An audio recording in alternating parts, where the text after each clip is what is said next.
Welcome to the Cold Hearted Appraiser podcast. I'm Glen Kangas, the Cold Hearted Appraiser. No matter what anybody tells you about me, I'm the Cold Hearted Appraiser. And today we're going to do something a little different than I've been doing. Kiran Dhillon is with me. She's a commercial realtor, specializes in apartments. And her and I have just some great nerd conversations about valuations of apartments and especially in the trust and estate world. And so we just want to have a conversation for you to hear and witness our geeking just about the broker's opinion of value versus the appraisal and the whole process of date of death, current value, and all the situations, just to really help people understand what's going on behind the scenes and what the purpose of each thing that we do is and how are they related and not related. So first of all, let me introduce Kiran introduce yourself. Tell me a little bit about yourself, how wonderful you are, and your area of experience. Sure. Thank you, Glenn. So I am a commercial real estate broker with KW Commercial, and I specialize with multifamily properties or apartment buildings. And I'm a former litigator, so I bring a little bit of that legal background into my transactions. Great. Yeah, it's just been great knowing you as I've done a lot of trust and estate stuff. So I'm excited to have you on and talk about this. So the common thing that we run into, both of us, we'll do a date of death valuation for tax purposes. Mm-hmm. I do lots of appraisals for that purpose on single family and apartments and condos and such. And sometimes there's conflict, right? And then especially if it's been a little time, mm-hmm. It's been a year, 2 years since the date of death, now the market's different. Mm-hmm. So, and in particular in the world of apartment buildings and the commercial, apartment buildings commercial has not been reacting the same way that residential has. Those two markets are not moving the same way. So we just wanted to talk about some situations we run into where there's a value discrepancy, and how do we understand that? How do you, as a fiduciary, as an heir, as an estate planning attorney, figure out what's going on and what matters and what doesn't? So just tell me your typical story, right? You have a story that I think is the most common story over and over. Let's tell you that story and let's just talk about that and how we work through that. I have the same story with different numbers.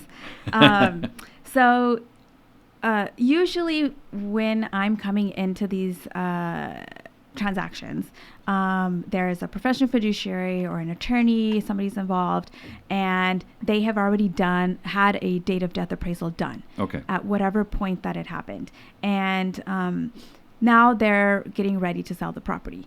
And they might be interviewing different brokers, or because I've worked with them before, they might just be referring to me. And so at that point, they'll say, give me a broker opinion of value, a BOV, which is my valuation of what this property can sell for. And I will do that, but there's always the date of death appraisal out there as well, right? And we'll get into how it's different. The way, like, for example, this one story that I had a seller where he had 8 units in Pasadena, and he had a date of death appraisal from February 2021, which was peak for multifamily properties in mm-hmm. our, Southern California. And his appraisal, that date of death appraisal, was $2.850 for this building. And, he wasn't ready to sell then. Fast forward to early 2025, and he comes to me for the BOV. And my BOV at that time was 2.7. So it's already lower by $150,000 from the date of death appraisal. So does not like that, is understandably shocked, right? But really didn't react well to it, and he doesn't want to sell it, right? Because he only wants to list it for that date of death value, and because I'm telling him he won't be able to get that, he doesn't want to sell it. And he still has not sold it. But now, a year later, when I went back to check the comps, he would be lucky to even get that value that I had given to him a year ago. So this is an unfortunate example where by having that anchor number of the date of death value in his mind, he has gotten stuck there and is like losing value because he couldn't act a year ago. Right. So this is an area we see even the residential side, right? And the date of death value is a specific value for a specific reason. So unless there's a trust that says they're going to do distributions based on a date of death value, then it might affect it there. But the most common reason you get a date of death value is for capital gains tax purposes. So in the United States, and it's really imperative in California because of the values, your parents bought that apartment building. They probably bought that building for $200,000 back in 1982 or something like that. Yep. And so if they were to sell the building for 2.85, they would owe capital gains tax on that minus exemptions and expenses, whatever. That had to be documented, of course. Right. So we get the step-up basis. So these date of deaths are the step-up basis for tax purposes. That you get to move it to that. So then when it's sold, right, so it's 2.85. So if that client had sold for 2.7, he would owe zero capital gains tax on that property because that's actually a loss from that date of death value. Right. So one thing that I think a really important takeaway, and I know we've discussed this, is it's okay for the date of death value to be higher than the current value. Right. That's actually a fantastic situation. Right. Capital gains tax wise. Number two, again, the date of death value, because it's for tax purposes, it's to anchor to any value that's more than 6 months ago is not realistic. Right. Now, maybe the market's been stable in that period of time. There are periods of time where that happens. Yep. It might be higher, it might be lower, but to anchor to it just makes no sense. You're obviously going to be more willing to anchor to it if the value's lower now, but you wouldn't anchor to it if the value is higher. So the reality is to know that the market is the market as of that point in time, Right. and that is not perpetual. Right. So that's the first thing I think it's really important for people to take away from in that situation is don't anchor to that value because that's that point in time, and it's not a bad thing. Right. Right. Right.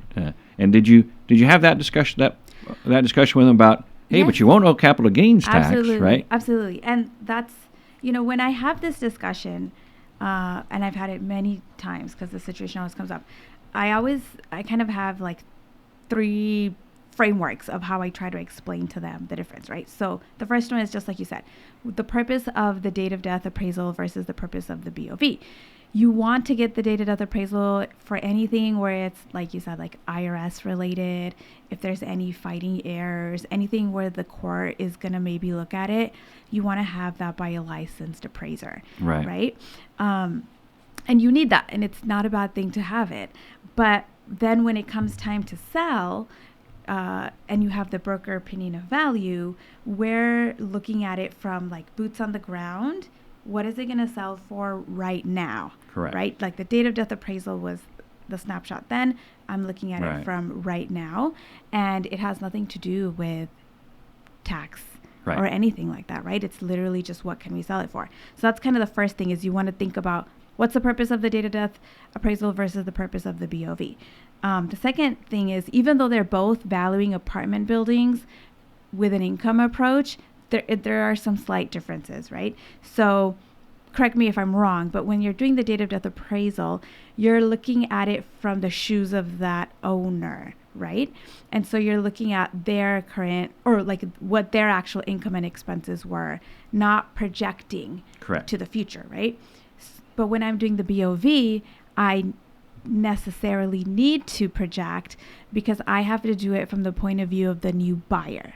Correct. Right? And so the biggest difference there is that new buyer is going to have new property taxes, right? And like, I'll give you an example. I had one building where it was a trust administration, I think, and the current, estate was paying like $5,800 in property taxes. And when it's going to be reassessed, property taxes were going to jump to $25,000. Right. Right? So that's a huge jump. So the new buyer is going to have new property taxes, and if it's a financed purchase, they're going to have new debt, which is going to significantly impact the income. So you're saying, well, we're both looking at income, but the date of death appraisal is looking at income from that owner's shoes at that point, and I need to look at it from the new buyer.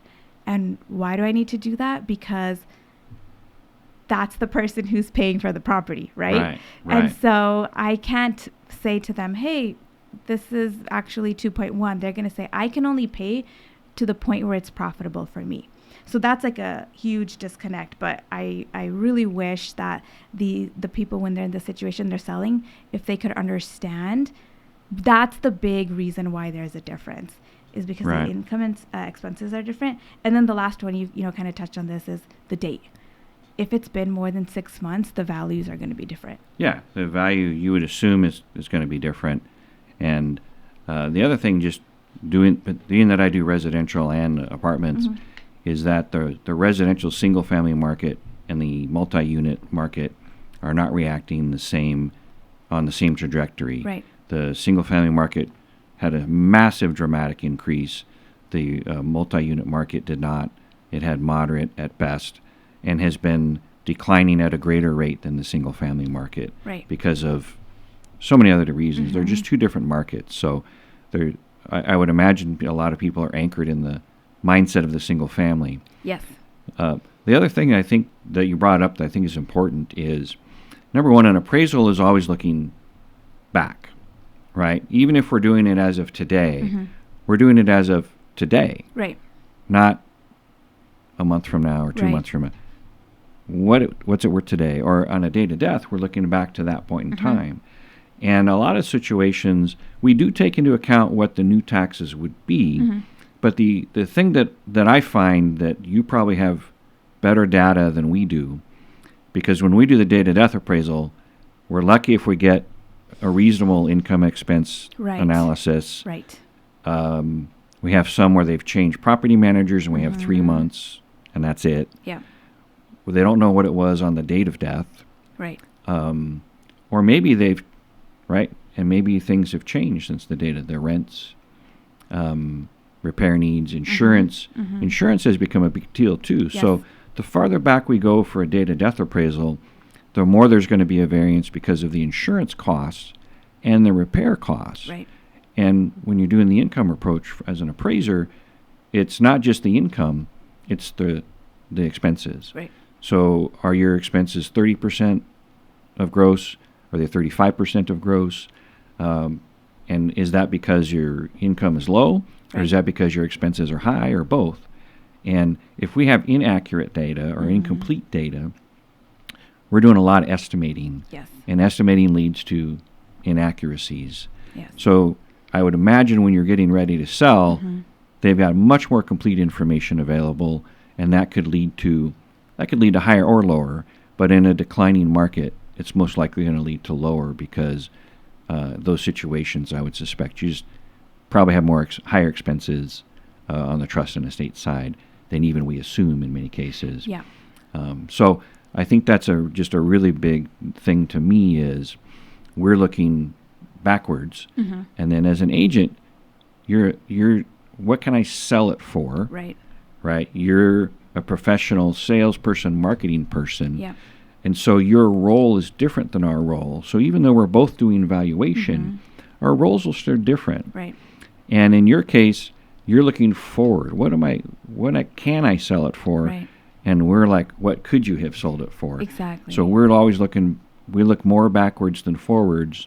And unless we see a trend of increasing or decreasing at the time, it's always going to be different. Yeah. So I think just understanding that the roles are different and the viewpoint is different, and that doesn't make anybody more accurate or less accurate. Right. It just means we have different roles and different perspectives. Right. And don't get anchored to one value. Right. Right. And again, you wouldn't anchor to the value if the broker's opinion of value is higher. You're only going to anchor to it if it's lower. But if it's lower, it's probably because time has passed. Right. Because your situation sounds like that's what the market's done. And again, we might have been a little high. When I do date of death appraisals, I try to be as high as possible within reason, right, within the range of reasonableness. Yeah. Because at 2.85, that property could have maybe been worth 2.8 to 2.9 or something like that. And we picked a number that we knew would help protect them and be defensible for capital gains tax. Absolutely. And you're dealing with reality, like, listen, the market's changed. expenses are going up, rents are coming down, fewer buyers, et cetera, et cetera. Right. So the market's different. Right. So again, I just think it's really important to recognize the difference in our roles and Absolutely. our viewpoints in what we do. And I personally appreciate agents and their viewpoints and their information. Mm-hmm. It helps me do my job better. Yeah. And I feel after I've spoken to some agents about sales or whatever on a deal I'm working on, I always feel much better about my opinion of value. Right. In that front. So what the other thing too is renting below market and having not done a lot of repair work, which is very common in trust and estate. How does that affect value? Because I see that as an area where that date of death appraisal in that situation was higher because they probably didn't have good information, and there's probably more expenses than you realize because it hasn't been well maintained over the years. You're spot on with the expenses. That happens a lot. And just like you're saying, it's done earlier in time when the parties involved don't have that data. Right. Whereas usually by the time I'm doing the BOV, I really am like, send me the actual utility bills for the past year, like all of this stuff, because I need the numbers to be accurate. Because when you're listed and a buyer goes into escrow with you and it turns out the numbers are completely off, they're going to be like, what? What's going on? Right. Yeah. Like, why did you put wrong numbers in the marketing package? Yeah. But so yeah, the expenses is a big thing. And then like you're mentioning, below market rents is a big thing. Because again, let's say Sally owns this 8-unit apartment building. All of her rents are 50% below market, but she doesn't have a mortgage anymore, and her tax basis is like 30 years old. Right. She's fine with it because it's still profitable for her. She has a relationship with the tenants. She doesn't want to unnecessarily raise her rents, and there's nothing wrong with that, right? She's comfortable. The tenants are comfortable. That's fine. But then what's going to happen is when it comes time to sell, that new buyer cannot maintain the tenants at that rent because their expenses have gone up so much. And like you're mentioning, insurance costs have gone up, and we have statewide rent control. We have local rent control. So even in the city of Los Angeles, the rent control has gotten much more restrictive starting this year. Yeah. And so you're definitely seeing an impact on the city of LA market. Because of all of those factors, the new buyers just cannot justify paying a higher price because they're going to be going into the red after they purchase the property, and they just can't pay that much. Right. So you sort of talk about the rent control, right? Rent control, we now have statewide rent control. So if you're in an area that doesn't have rent control, you're automatically under statewide rent control. Pasadena, just a few years ago, instituted one of the more draconian, not only just rent controls, but I think a bigger area of this is the tenant rights part of it. It's harder to get a tenant out who's not performing. It's harder to replace a tenant who's below market, or otherwise a tenant who's not beneficial economically. So it makes it, for a buyer, why would you pay a premium for someone that you can't increase their rent? Right.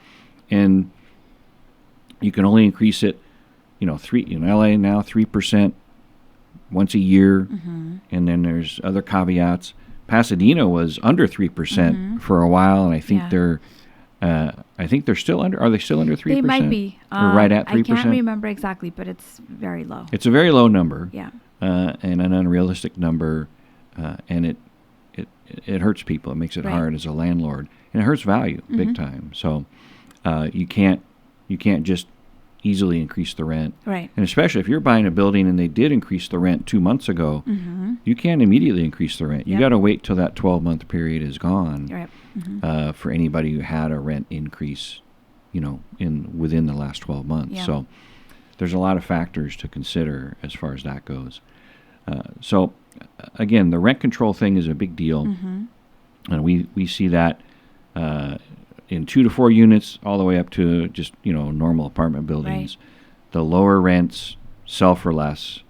That's just the reality of it. So you have to understand, if you've got below market rents for whatever reason, it's just going to be hard. And the other challenge on that front too, it's not really related to the broker opinion of value versus appraisal, but Prop 19 is going to force more people to sell, and I'm sure you've kind of run into that with more of your clients in that arena. You used to be able to inherit the property, even in an apartment building, and keep the low taxes. Right.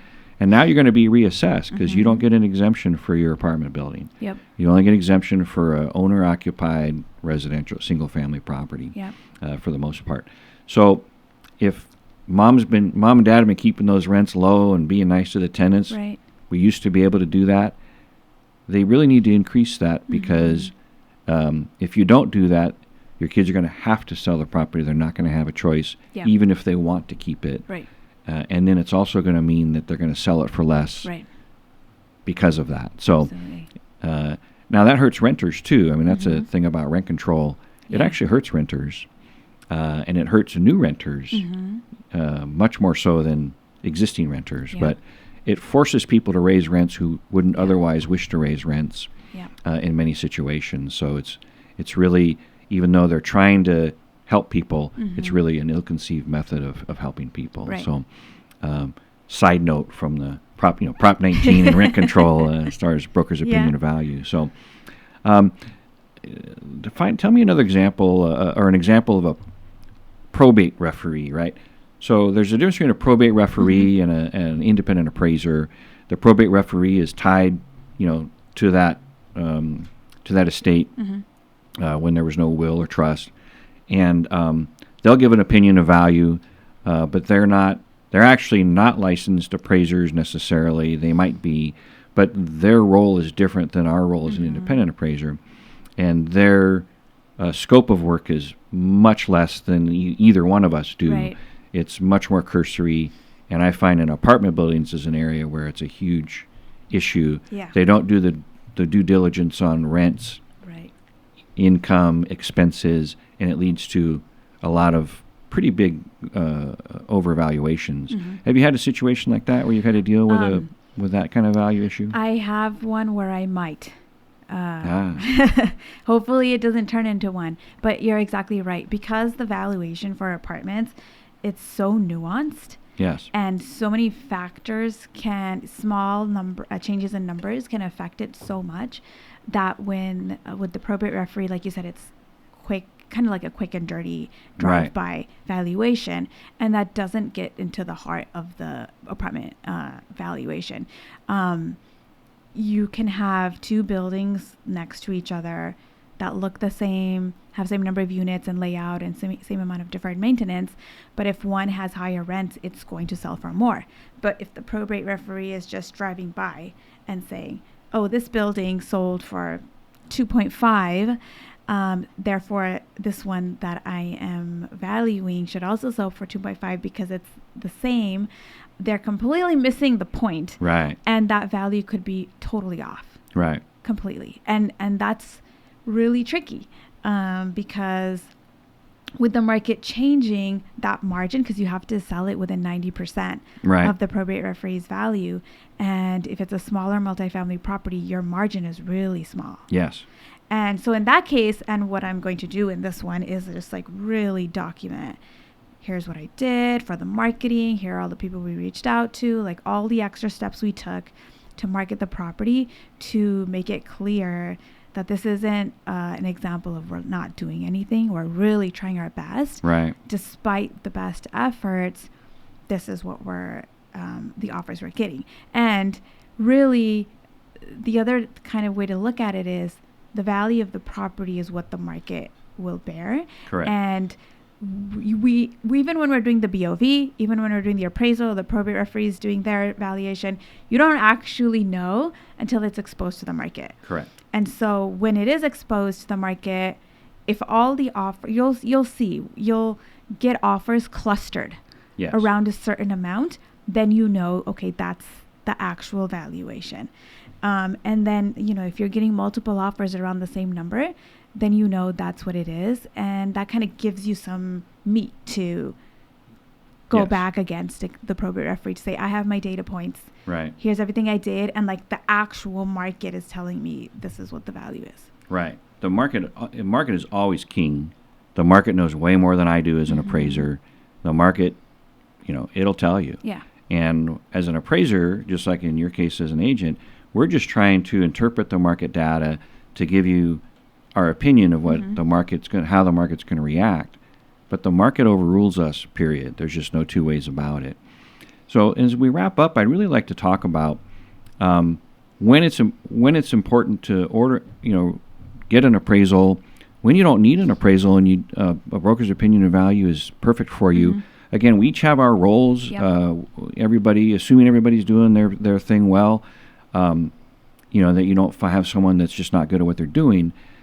I'd love to just talk about doing what's best for the client. And so for me as an appraiser, the day to death, I highly recommend doing an appraisal, because if the IRS ever looks at it, they're going to want an appraisal. And it's not because they don't like agents or agents aren't good. It's because the appraiser's role is to be this independent, unbiased, cold-hearted, right, person. That's our role. So you can still do a broker opinion of value, and if you've got a great agent and they give you a good value, you're going to be fine.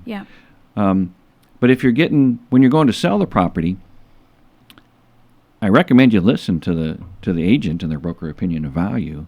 And the only time you'd ever want another appraisal, right, if you're not anchoring to that value, I wouldn't spend the money on another appraisal. I would take into account and discuss it with the agent. Hey, the appraisal came in at this. Oh, well, the market's different since then. Oh, look, they didn't have good income or expense information. If they would have had what I have, they probably would have come in lower or higher, whatever the number is. So, and the only time you'd ever want to bring an appraiser in when you're going to sell the property and there's a disagreement with the broker's opinion of value is only if you really you've got multiple heirs, you've got a situation where somebody's just being obstinate. Okay, great.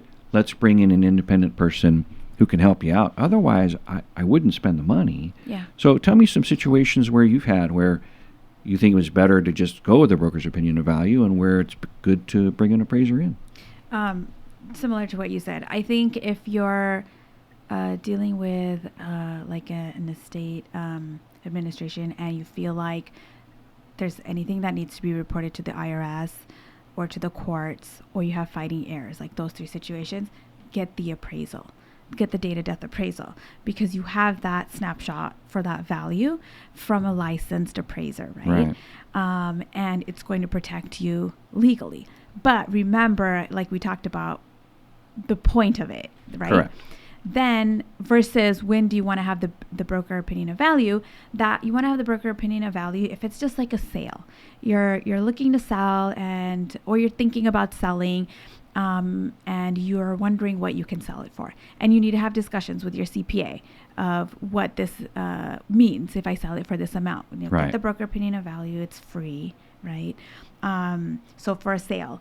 Also, a great way to use it is you have a date of death appraisal and you're more than 6 months out, get a BOV, because it's going to give you the updated numbers on the market, and it will help you to adjust your expectation, right? Anything that's 6 months or more, especially because I have seen that recently where there's a appraisal just from 6 months ago to now, it has changed. So get it then. And then otherwise, just like you're an owner and you want to know what is it worth, or I'm going to be passing this on to my kids, like where you're not necessarily having to take action. It's anything that's like internal decision making that doesn't need to be given to anybody else, but it's for your own information. Like that's when you want to do it. The primary time where people ask me for it is when they're getting ready to sell. That is really that is the function of it, because that's really when the broker comes into the picture, is when they're going to sell. The other thing I did want to say is brokers have no reason to give you a low valuation. Absolutely.